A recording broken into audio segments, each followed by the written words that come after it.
All right. All right. What else was I was about to bring something else up. So weather radar, I just want to talk about this. Weather radar in the sim, you turn it on right here. In the real world, this is only the radar display. So in the real world, if I turn this on, it's not going to turn the radar on. All right. It's going to turn on the radar display. And if my radar is not on, I'm going to get a test pattern, just very similar to doing that GipWiz test. So in the real world, there's actually a physical on-off switch down here. Turn the radar on. The only time radar will come on without turning the switch on is your predictive wind shear system does use the radar, and if you don't turn on the radar, it's going to turn itself on for about 4 or 5 minutes during takeoff roll. So if this is something I got to be careful of when I'm in the when I'm parked here at the ramp. If I advance these thrust levers for any length of time above 50%, that predictive wind shear, which uses the radar, is going to turn on when the thrust levers come up. So for every takeoff, whether I have the radar physically turned on or not, that radar is going to fire up. And it's out there looking for, it can see dust swirls, and it can see moisture swirls, and it can look for certain patterns that's going to notice a wind shear. So during takeoff, the only time that the radar is going to actually turn on without me physically turning on down here is when I advance the thrust for takeoff. I hope that makes sense. And then once I get to about 400 feet or 500 feet above the ground, it's going to shut back off again unless I turn it on. Do you automatically go around it? Depends on the situation, and it depends on the type of wind shear alert. So if I'm on takeoff and I get what's called a wind shear, what's going to happen is this display is going to go blank. Okay, my nav display is going to go blank, and there's going to be a red cone that's going to show up. All right. And so if I get that wind shear, that means the red cone is in my my flight path. On takeoff roll, if I get a wind shear alert, I'm going to reject it. That's one of the things I will reject 1 knot below V1 if I get a wind shear alert on takeoff. So in this case, 140, you're rejecting. Yeah, basically what it is I will go right to V1. I mean, that's one of those things you don't think about. Now, if your FO is flying and you're just sitting back and that wind shear alert comes up and you're at 125, it's up to him whether or not he rejects. Depends on the carrier. You can take a rejection call. It depends on the carrier. And what would you do? Do you just say, if a carrier allowed the captain, does he just say, I'm taking over, reject? What he's going to say is, if the carrier is going to allow it, he's going to tell the guy continue. That's the word he's going to use. He's going to say continue, use wind shear procedures. If I'm flying, I don't want to go in a whole lot of details. Yeah. But in general, that does happen where the captain will say, I'm taking over, or he'll tell the FO to reject. 50% of the carriers, the captain's going to have to do every reject. 50% of the carriers are going to let the FO do it. Okay. Just depends on the carrier. So if you're flying for a carrier where the captain does every reject, this is what you practice in the sim, because the transfer of aircraft control, in this case, is going to be wind shear. I have the aircraft reject. Okay. Very cool. And so for the reject, what I'm going to do is I'm going to rip the throttles to idle. I'm going to pull the speed brake lever. I'm going to go to the full down detent. If I'm above 90 knots, I'm in rejected takeoff or takeoff. If I'm above 90 knots, my rejected takeoffs is going to kick in. This is what makes this thing hard. If you reject below 90 knots, do I apply the brakes or not? That's one of those things when I'm rolling down the runway I'm thinking about. There's speeds I'm thinking about. So you'll hear an 80 knot call. And the sim models that. The sim models the 80 knot call. 80 knot call is when you're going from the low speed reject to high speed reject. So below 80 knots, I'll reject for all kinds of stuff. You know, if I get any oral warning horn, depending on what the caution light is, I'll probably reject for it, because below 80 knots is not a very high speed reject. And if I reject below 80 knots, I'm not moving real fast. I'm not worried too much about hot brakes. So what I brief my first officers is, if I reject below 80 knots, I will consider taxiing clear of the runway. If I'm above 80 knots, I'm only going to reject for an engine fire, an engine failure, a wind shear. That's about it. Or we deem the aircraft's not capable of flying. Because above 80 knots, it gets the rejected takeoff becomes dangerous. It's really dangerous because you got the problem of your brakes catching fire. You got to cool brakes. Now you got to worry, okay, was what you rejected for, do I want to do a ground evacuation now? What happened? Does it require ground evacuation or not? I don't want to ground evacuate if I can avoid it, especially if I'm going to have hot brakes. You know, if my tires are catching fire down there, and that's one of the things we're thinking about after reject is, After we get whatever the problem is taken care of, we're immediately going into our charts and seeing what is going to happen with our brakes. Are they going to melt? The danger you have with really hot brakes is that heat is going to cause your tires to really expand. And bursting tires is what the really big threat is. And if you have people down there close to those tires, that bursting tire can kill them. And the pieces, they fly out sideways. So one of the things I always brief the flight crew is if we do have to ground evacuate off a plane, we're not meeting off the wings. So if the tires burst, that's where they're going. We're going to meet off the nose. But to get back what I was talking about, there's three things on takeoff roll I'm looking at. I'm looking at 80 knots. That's where my decision between a high speed and low speed is going to be. 90 knots is the next number I'm worried about, because below 90 knots, my auto brake system, the rejected takeoff system, isn't active. So it's up to me to stop the plane with the brakes. Above 90 knots, the auto brake system should kick in, and then V1's the other number I'm thinking of. Once I get to V1, I breathe a sigh of relief. Okay. Let me read the chat here real quick. 737 NGXU always loads with the turn bank at 25. Is the pilot pref whether it's on 30 or bank or not? On the heading. Yeah, I think it's probably on auto, isn't it? He's talking about the bank angle. Yeah, the bank angle. It's personal preference. I like to fly with it at 25. Some guys like to use 30. Up at cruise, I mean, if we're up at 41 and we're really close to our max altitude, we're going to drop that down to 5. There is an auto though, isn't there? He's talking about this right here. You can set the bank angle. Actually, it's not here, but in the sim though, hit number 5. Yeah, he's talking about right here. There is an auto, isn't there, or is it just 30? No, it's just that. So what he's talking about is right here. So when you set your heading here. I can limit the bank angle on this gauge right here.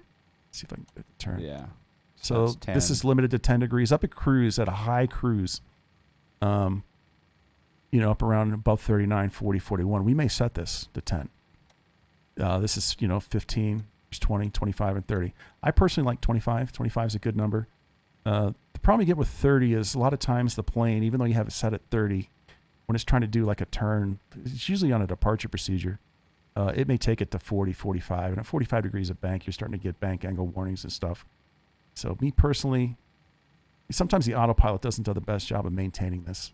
You may set 30, but the autopilot may decide it wants to do 40. And just to keep getting those warnings, I personally, just personal preference, I set 25. I hope that answered your question. I guess to answer it, it's personal preference of whoever's flying. There you go. Let's see how we get time here real quick. Do you have to go to work this evening? We still got about 4 hours. We're in good shape. This is taking a little bit longer than we thought, huh? But it's good. Want me to just hurry and get it? Do you guys want me to hurry and get in the air, or do you want me to walk through this? Yeah, let's go in the air. We've done a lot of great ground stuff. I've learned a lot myself, actually. So let's just go through it, bang it through it, and get taxiing at least. I can answer Kool-Aid Jammers real quick. So he's talking about the average winds. So to talk the winds that we program, I already talked once. You get this cruise wind right here.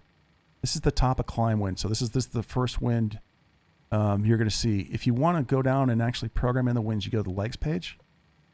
And then you go down to route data. And it's not programmed in here right now. You actually have to go into the FMC settings. But there should be blank lines right here. And PMDG is modeled for this, but you have to go in. You have to go into the flight simulator actions to set it up. But right over here, if you have a bunch of dashed lines, you could manually enter winds for each leg here. And I personally, if the flight's shorter than an hour and a half, I don't mess with the winds, with the exception of right here. But I mean, programming in leg winds, I don't bother unless the flight's longer than about an hour and a half. 5-hour flight, I'm definitely putting the winds in because it's going to make a big difference. So let's get airborne here real quick. So I'm just going to run through a real quick captain flow, and I'm just going to set the gauges where we need them. So let's go ahead and fire up the APU.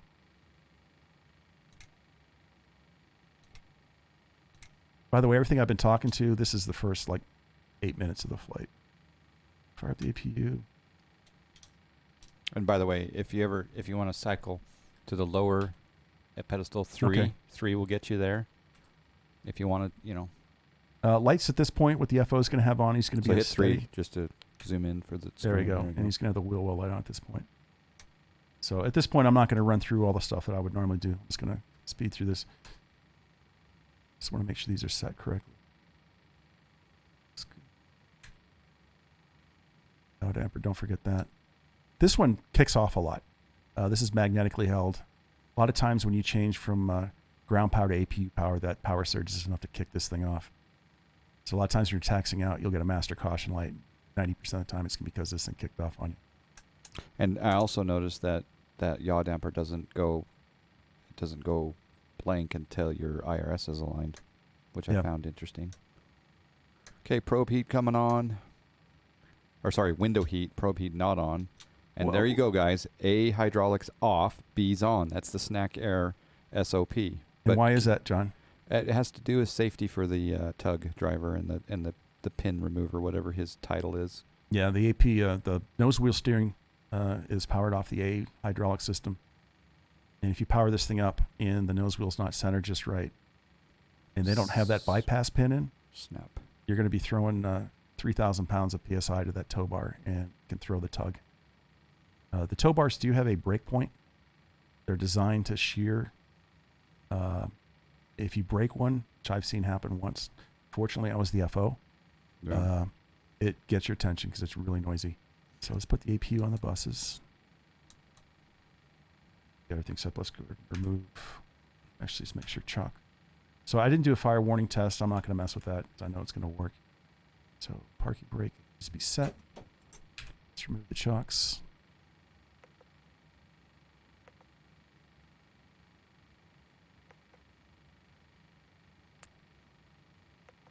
I know, John, it's always painful watching somebody else. No, it's good. No, it's good. I'm impressed. You know how to. So chocks are removed. You know how to do the PMDG. I'm forgetting something here. If the APU's in line, you can remove ground power from there if you wanted to in the menu. Yeah, it should be gone already. It's been pulled. So I've noticed when you pull the chocks in this, it pulls the ground power. Okay. So that's done. That's done. I think we're ready for pushback. I'm forgetting something, but we'll figure it out. So parking brakes released. How do I remove the jetway? Is it control J? We'll let GSX do that. But is your beacon on? Any collision? Not yet. We don't do that till we get our push call. Push clearance. So in this case, we just say, hey, power 10. We have ATIS information. Juliet gate. Charlie 10 requesting push. Okay. Hit F12. And then hit number 5. Or just click on 5. Or hit... Not 5. I'm sorry. Yeah, hit 5 right there. Yeah. You don't hit anything when you fly. Just saying. Yeah, that's true. That's true. Okay, now I'll give an outside shot just for the visuals. There we go. Oh, look at that. We've got a tow barless tug. So he's going to have us set our brakes. He's going to say release brakes for capture. You have GSX or no? No, I don't. Okay. I just go very basic stuff. Yeah, this definitely looks a lot better than my P3D. The V5's nice. Hello, Captain. We're ready for pushback. All right, you guys are clear to push. I got the. So one thing I'm going to do before I tell him I'm push. Wait. He's still pushing the jet up. This is important, though. So when he checks in, one thing I'm going to tell him is I got the A pumps off. Locking gear. Door lights are out. Okay. And parking brakes released. Okay. And then he's going to say, we've got your pins, your tow bars. We've done your walkarounds complete. This will be a 3-person wireless tow barless push. And that's telling me how many people to look for because we're going to do a physical count. They can't hear you when you look at me. We're going to make sure we do a physical count of everybody. So. Okay, I get that. We'll do that in just a second. As far as Kool-Aid, as far as SimBrief, when you're doing the flight plan, on the right-hand side, you can choose. There's several airline formats that are pretty close to some of the airlines. So you can pick United Airlines, for example, on the right side of SimBrief when you're doing that OFP. So check that out. Kool-Aid Jammer, I will say the briefing I'm looking at right now, the dispatch release is pretty good. About 98.5%. And I'm importing it into Sim Toolkit Pro from SimBrief. Okay, so hit F12. Sorry. I'll select F12. F12, and then straight back. Do the prepare again. Do the prepare again. Just because now I say quick edit. See that number 4? Now, see, that's a good position, right? So just hit Y. Departure check completed. Bypass pin inserted. Release parking brakes. And then I've got my parking brake mapped over here. I don't know if you want to do this or not, but if that one right there. You just cycle that. Commencing push. All engines clear. Start at will. All right, so at this point, as we're pushing back, he said, start engine steer. I'm going to tell the FO, start number 2. He's going to say, Roger, starting at number 2. So he's going to come up here. He may or may not turn off these bleeds. Most guys lately are turning off the bleeds. Okay, got the, that's open. At this point, he's going to turn on the anti-collision light. Depending on the start of the day, we'll just leave it left. He's just going to select ground for the engine start. Goes the other way. So do the engine start now. I'm looking for, down here, I'm looking for rotation on the N2. I want to see rotation on the N1. This is a biggie. Oh, hold on 1 second. The notification here was blocking the thing here. C206 stationary with the subscribe. Good afternoon, all. 45-month subscribe. Thank Wow. you, C206 stationary. Nicely 45 months. Looking for All right. 25%. 25%. We're going to raise the start lever. Looking for light off. Light off is going to be this EGT rising. Got 10 seconds. There we go. You can click on it again. The alert was just blocking it. I'll just do it this. Okay. So EGT's rising at 45%. We're going to watch. This is magnetically held at 45%. This should magnetically release. You'll hear a loud click. I'm sorry, it's at 55%. Set parking brakes. All right, parking brake is set. Waiting your confirmation for good engine start. Hit F12 and just say number 1. Click 1. Yeah. All right, so we look for rollback next. So this EGT peaked, and then it dropped back. When it dropped back, that little red line tick went away. When that happens, the FO is going to call rollback. He's going to come up here, and he's going to go isolate, ventilate. So isolate is he's going to turn off. He's going to close the isolation valve. It's isolate. Unlocking gear. And ventilate is he's going to turn on the right lead. And he's going to go to auto on the right pack. Tow truck disconnected. Bypass pin removed. So now we're providing air conditioning air to the passengers. That's the one maneuver I need to watch over and over again on the VOD is that whole process, because I just don't do that. Anyway, continue. We got to start number. We started number 1 already, or no? So at this point, this is a big decision. This is a great thing. Oh, Since we're going to get in. single engine taxi or not? Are we going right? to single engine taxi or not? Left is clear. I say we Right is don't clear. because you're not used to the rudder pedals. So the other thing too is with the passenger load, 800s are not conducive to single engine taxis. The Max is, because the Max has got so much friggin' power. You don't even need, the nice thing about the Max is you don't even need to add power. You just release the brakes and it moves. Single engine taxi in the 800 is kind of tough to do, especially a passenger load. So in this case, we'll start the number 1 engine. It's just the exact same thing.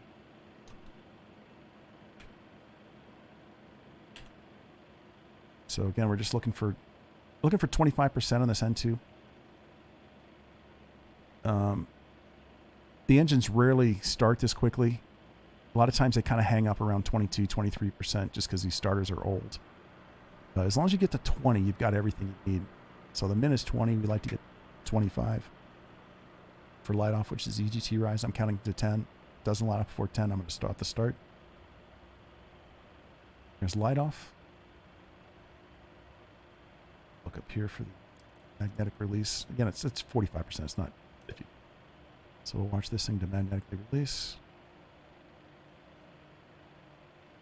Now, can I start the second engine once that is released? Is that okay? No, Normally? we need to still wait for you that? need to get to rollback, Okay. which is when the thing peaks and then drops back. Okay. There we go. There's the release. I also look for the start valve light to go out. And then, like I said, the EGT's peaked. So they're right there, it peaked. You see how the red tick went away? Yep. Now you can start the other one. Okay, so one thing that's going to happen is once they clear, remember, he told me 3-person wireless tow bar less plug or push. So what I'm looking for is 3 people. I'm looking for tow, the tug with no tow bar. And then he said wireless headset. So he's going to have a little bag that's got his little USB port or his little Bluetooth for the headset. I'm looking for him to be holding that, make sure that they've got all the gear they said they have. Once those guys are out there and they stand and they wait, so I physically wave, give them a thumbs up, and then once they clear off, I'll tell the FO, I said, Roger, you got three thugs and a tug are clear. 3 thugs. And at that point, the FO is going to start doing his flow. Okay. So his flow, once they're clear, is he's going to put the generators online. Okay, right here is a good chance you might have this thing drop off. When the generators come offline, I'm going to come up here real quick and I want to check out. I want to check out what my generators are reading. So I'm looking for 400 to 115. It's 400 plus. They're never these. These numbers are too pure. These are the exact precise numbers. This is 400 plus or minus 20. This is 115 plus or minus 10. Somewhere in there. This number's got to be less than 215. So I'm going to check generator 2. I'm going to check generator 1. Kind of the same thing. And then I'll select that to standby. I'm going to check the battery real quick. I just want to make sure this number's 0. I want to make sure this is not negative. So the FO is going to come up at this point. He's going to turn on the probe heats. He's going to turn the N-ice at this point if he needs it. It's a nice day. We don't need it. He's going to put on the A pumps. When the A pumps come on, I'm looking for these lights to go off. Looking for these 2 lights to go off. He's going to come down. He's going to turn off the APU bleed. He's going to put on the left engine bleed, left engine pack. And he's going to go to auto on these switches. So these are the packs. There we go. Packs are auto, and bleeds are engines on, APUs off. Last thing he's going to turn off the APU. He's going to go left continuous. Going left continuous on these switches is the same thing as having your igniters on, because that's basically what you're doing. Okay. All the other planes, when you have your igniters on, stuff for takeoff, that's what this is. And he's going to turn off the wheel well lights. And he's going to say standing by flaps. It's like flaps 5. Okay. Yeah. Where's your flaps? So hit 6 so we can see them, and then this little thing over here called flaps right there. Just boom, just take that down, but hit 6 so you can view it on the numpad. Hit 6, and then the flaps. Go down. You gotta pull it. You gotta pull it down. Just like pressing. Yeah, there you go. I see. Put it back to the neutral position. Nope, don't put it back to the neutral position. Aqua says, I'm glad I'm not the only one who needs to review the startup procedure. Sometimes I really have to think about what all the bleed switches actually do during the engine flight to get it right. Yeah, I'm a little bit mechanical, and I need to probably be a little more methodical. So at this point, what I'm going to do is I'm going to grab hold of this yoke right here. The steering tiller, I'm going to hold it. As I hold the steering tiller, I'm going to move the rudders left, and I'm going to do it real slowly. I'm not going to do it fast because I don't want that rudder banging around out there. A lot of guys, if you sit in the back at this point, next time you're flying on a 7.3, listen, if you hear a bang, bang, bang, that's the captain running through these rudders way too quick. So I'm going to run through the rudders real slowly. I'm holding the tiller right here to keep the nose wheel from scrubbing. The FO is going to take the yoke and he's going to move it left, right, full forward, full back. That's done. He's going to say we're going to run through our 4 taxi checklist. And 4 taxi checklist, all we're doing is pretty much just checking switch positions. So we're just going to make sure that we've got the probe heats are on, engine ice is on if we need it. And we're going to make sure the start switches are there, APU's off. And then we're just going to make sure we're in TARA, and then we're ready to start taxiing. So in this case, it's going to be power 10. Just pushed off of Charlie 10, requesting taxi. Power 10, taxi 16 left via hotel. Okay, 16 left via hotel. I need a map. Homie Live US. Homie Live US, 34 months. Yep. And then you could do show on map, or show on map. Oh, sorry, I didn't do it right. I need the airfield diagram. Full screen. Sorry, I went a long way around. Taxiways. There you go. And there's georeferencing right there. Yep. Nice. Was I right? Yeah, 16 left via hotel. So usually here in Salt Lake, they're going to send you out either spot 5 or 6, which is right over here. Yeah, and what we do in the sim when we're on VATSIM or Pilot Edge, we actually taxi ourselves to those spots and then call in at spots 5, 6, whatever. So here in Salt Lake, there's a ramp control that we have to talk to. Well. So if you guys watch my streams, you hear me talk a lot. Power setting at this point is critical. I got stuff behind me. I got jetways behind me. I got parking gates behind me. So 35% on this N1 is the absolute max power I want to use to get this plane to start moving. All right, we're moving. I can probably bring it back to idle. Test those pedals. Let's see if it is actually moving right and left. Not necessarily brake, but oh, good. Yeah, this is definitely a different experience with the foot pedals. Yeah, I need to mount those better. They're the screw going into the wood is loose. I'm gonna curse you now, John. But 'Cause next time I sim, I'm gonna be mad because this is so much easier than a twisty yoke, and this is actually so much more realistic too. Yeah. Well, there you go, guys. We need to send some flowers to Offsked's better half to authorize rudder pedal purchase. I got nowhere to put them. That's a problem. That's true. Thanks for the subscribe, Homie Live, 34 months. That's awesome.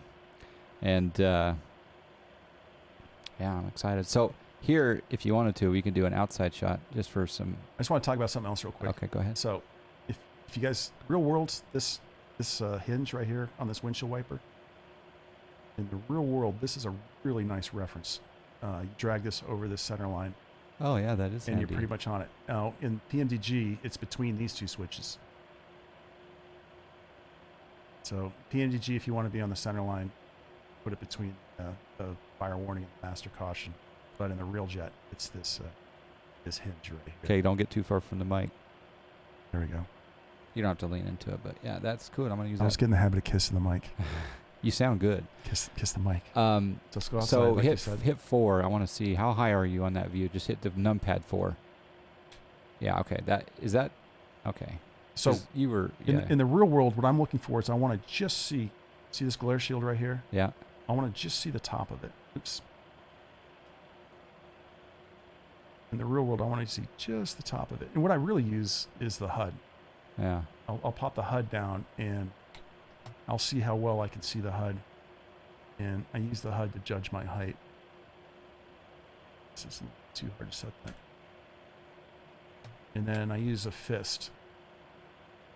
Down here, I'll set my knee. I'll make a fist on this bar right here. This, Okay. and I'll make a fist and I'll move my seat forward till my fist is just Power fist. 10. If you could do a right on echo and join hotel. I'm the wrong way, all right.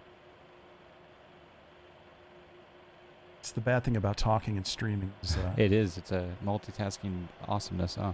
so in the real world, though, I'm not using my feet to drive. I'm using that tiller on the left. So the rudder pedals in the 7.3 only give you 10 degrees of steering authority. So you can make nice minor corrections with this. But in the real world, I'm using that tiller right down here with my hand. This is pretty much what I'm steering with, is this bad boy. Yeah. Zerka says, but as with car driving, you should look at the road taxiway and not the reference points. I think the reference point to glance at is, and then you're back to looking at the road or the taxiway. I think. Well, the nice thing there is, Xerxes Pro, is when you're sitting like you normally are here, I can look down the runway, and in my peripheral vision, I see that nut riding along that real well. It's not a case, I'm not even focusing on it. It's actually subconscious. But you taxi with the tiller, A taxi with the tiller, yep. which I haven't invested in a hardware tiller yet. Maybe one day. In the simulator, in the real no kidding motion simulator, it's real hard to steer with the tiller. Just because I find it's easier in the level D sims. It's easier to steer with your feet in the sims, but in the real world, I use the tiller. Every once in a while, I just do a little eye candy. So 12 to 17 knots is a really comfortable taxi speed.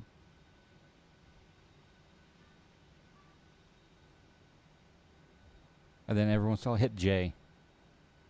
I go into like the cinematic mode, just for the drama of the moment. All right, so coming down the runway, I'm getting about 2,000 feet from the end of the runway, so it's good. This is gonna switch views. Oh, you missed it. Sorry, I'm getting ready to do some more stuff here. Oh, flying pilot and stuff. Yeah, so as I'm getting about 2,000 feet beyond the runway, I'm going to ding the flight attendants. One ding tells them that they need to prepare for takeoff. The other thing I do is I'm going to take one of my thrust levers, and I'm going to run it forward and back. And I don't want to get a takeoff warning. It's not running forward. There we go. I'm only going to take one thrust lever, not both of them. And I'm going to run it forward and back, make sure I don't get a takeoff warning.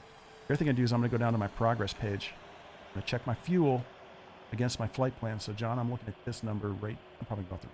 Well, we went 17. Yeah, we'll just say it was 17. But anyways, the big thing I'm looking at, John, is I'm looking at this number I have right here. Fuel quantity versus And I'm comparing it to this takeoff. minimum planned right here. Okay.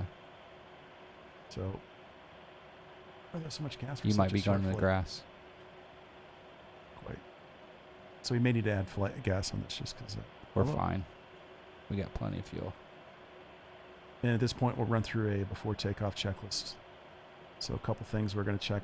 Again, we're going to come and check our switch positions, make sure these are auto, these are engines on, APs off. Make sure the icing's on. If we need it, make sure we're in left continuous. And make sure the AP's off. One of the biggies we're going to do is we're going to push this master caution light. Do pilots get speeding tickets? Tomber said. It's not. Ground will call you out if you're going too They never. slow. Ground rarely calls you about. No, they don't call you about going too slow. You ever seen Really? American? You ever seen American Taxi? So the company I work for a lot of times too, when they put us behind an American, you'll watch the American guy in front of you and hit the brakes and really slow down just to aggravate us. Yeah, if you get caught going really fast, an excessive speed would be probably 30 35. knots. And Okay. probably slower than that, probably 30 knots. You might get called into the chief pilot. Okay. And at that point, you're going to say, okay, prove it. And then they're going to pull the tapes up. And I says, well, our contract says you're not allowed to use the tapes. Does it feel weird to drive a car right after you leave the cockpit? No. The only thing that feels weird is that's the most dangerous part of my day is driving home after a 4-day Yeah, trip. more danger on the road for sure. So 24. This is a pretty fast. This is a pretty fast taxi here.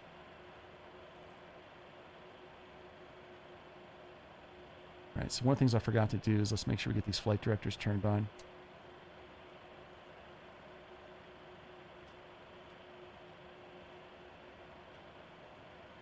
Switch. Or we can use the. Does the flight director switch work down here? Uh-huh.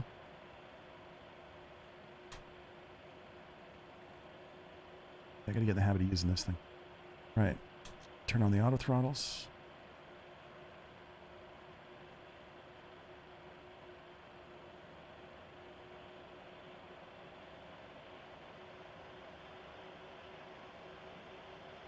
Trying to figure out which RNAV waypoint they give you, but Power 10, Salt Lake Tower, line up and wait 16 left.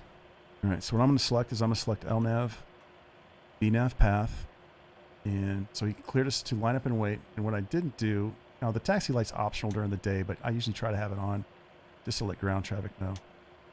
Power 10, did you copy? Power 10 negative. Line up and wait 16 left. Line up and wait 16 left, power 10. So something I'm going to do is I'm taking the active is I'm going to verify 16 left. I look for some way to see 16 left here, the sign, the runway, it doesn't matter. And I'm going to tell the FO 16 left is verified. I'm also going to check final.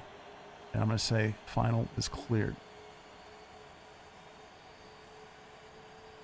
The thing the FO is going to do is he's going to turn on some lights. This is going to go steady and strobe. Wing's going to come on. Let's do this before I come off the runway.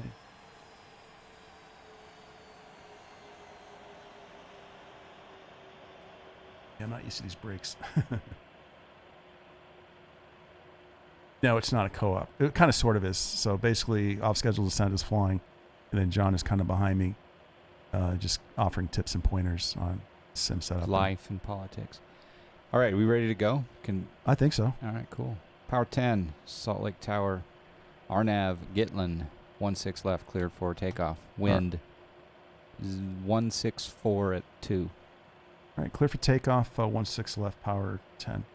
So something we're going to do when I'm clear for takeoff, I'm going to turn these two lights on. That's letting anybody else know when all these lights come on, I'm getting ready for takeoff. The other thing I'm going to do is, if you guys watch my streams, you hear me say this a lot. The sim, when you add power, the engines come up nice and even, the same rate. They don't in the real jet.